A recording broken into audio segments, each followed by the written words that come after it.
Asalaamu calaykum. Maanta cashirkeenu waxa uu ku saabsan yahay verbiyada kala ah sein iyo haben. Labadan verb waa verbiyada loogu isticmaalka badan yahay luqadda Jarmalka, waxaana loo isticmaalaa laba nuuc. Marka hore iyagoo verbiyo buuxa ah, marka labaadna iyagoo hilfsverben la socdo. Qaybtan hore waxaan idinku tusaynaa markay verbiyo buuxa yihiin. Verbiga sein waxa loo isticmaalaa verbi buuxa.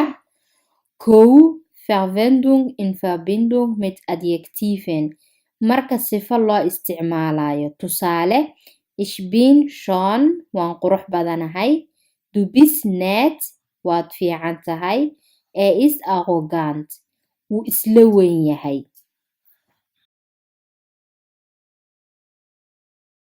Labo, zur Identifizierung von Dingen oder Lebewesen, Name, Nationalität, Beruf.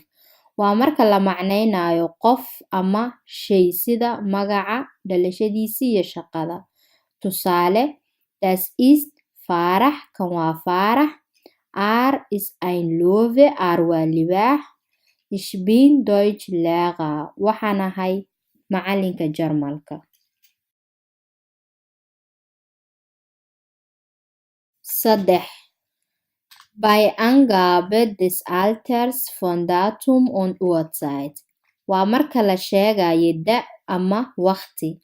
Tusaale, Ali ist 27 Jahre alt. Ali waa 27 jir.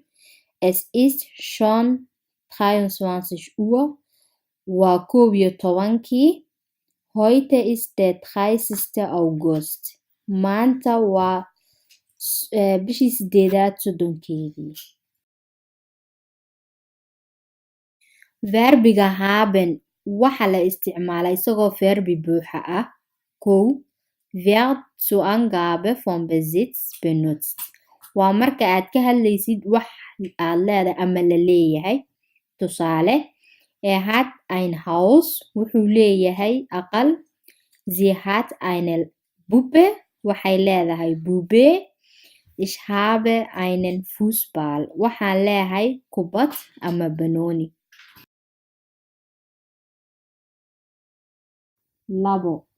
Bei einem Zustand, der sich auf ein Nomen bezieht. Waa marka laga hadlayo xaalad magac tilmaamaysa. Tusaale, hat Zeit, wuxuu haystaa waqti. Sie hat lange Haare, waxay leedahay timo dheer. Ich habe einen Bruder, waxaan leeyahay walaal.